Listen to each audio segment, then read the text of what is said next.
நம்ம தாத்தா, பாட்டி எல்லாம் நமக்கு சொல்லிக் குடுத்துருப்பாங்க இல்லையா? "நீ யார்கிட்ட பேசினாலும் இடம், பொருள், ஏவல் அறிந்து பேசணும்.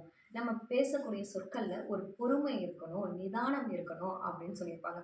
ஆனா, இன்னைக்கு இருக்கிற ஜெனரேஷன்ல நம்ம பேசக்கூடிய சொற்கள் எல்லாம் நம்ம நிதானத்தோட பேசுறோமா அப்படின்னு கேட்டா, 100% இல்ல அப்படின்னு தான் சொல்லுவோம். ஸோ, இந்நேரம் நீங்க கெஸ் பண்ணியிருப்பீங்க, நான் எத பத்தி பேசப் போறேன் அப்படின்ட்டு. ஆமாங்க. இன்னைக்கு நம்ம பார்க்க போற தலைப்பு என்ன அப்படின்னு பார்த்தீங்கன்னா, நிதானம். நான் உங்க சிவாதர்ஷினி.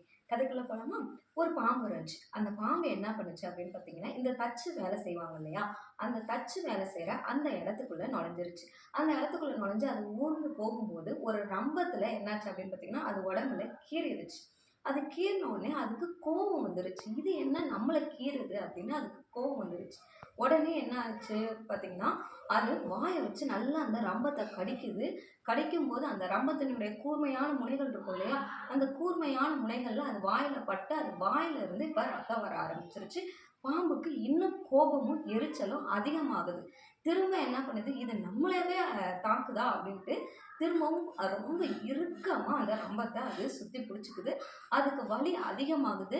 ஆனாலும் அது யோசிக்கவே இல்லை. இது என்னது? ஏன் நமக்கு இந்த வலி அப்படின்ற ஒரு உணர்வு ஏற்படுது அப்படின்றத கடைசி வரைக்கும் அந்த பாம்பு யோசிக்கவே இல்ல. மேலும் மேலும் அந்த பாம்புக்கு வலி அதிகரிக்கிறது. ரத்தமும் அதிகமா வருது. அதனால இன்னும் வேகமா அது ரம்பத்த இறுக்குது. அப்படி இருக்கும்போது ஒரு ஸ்டேஜ்ல என்னாச்சு அப்படின்னு பார்த்தீங்கன்னா, அது உடலே 2 துண்டா போய் இறந்து போகுது. ஸோ நம்மளும் என்ன பண்றோம் அப்படின்னு பார்த்தீங்கன்னா, பல இடங்கள்ல எதையுமே யோசிக்கிறது இல்ல.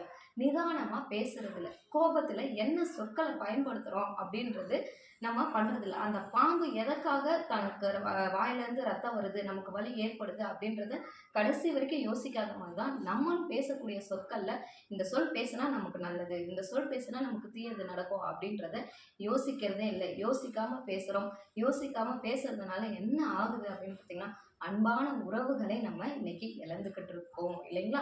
ஸோ நம்ம பேசும்போது நிதானத்தோட பேசுங்க. தானங்கள்லயே சிறந்த தானம் எது அப்படின்னு பார்த்தீங்கன்னா, அந்த நிதானம் தாங்க. இந்த நிதானம் அப்படின்ற ஒண்ணு உங்ககிட்ட இருந்துச்சு அப்படின்னா, வாழ்க்கையில நம்ம கட்டாயம் வெற்றி பெறுவோம். நன்றி.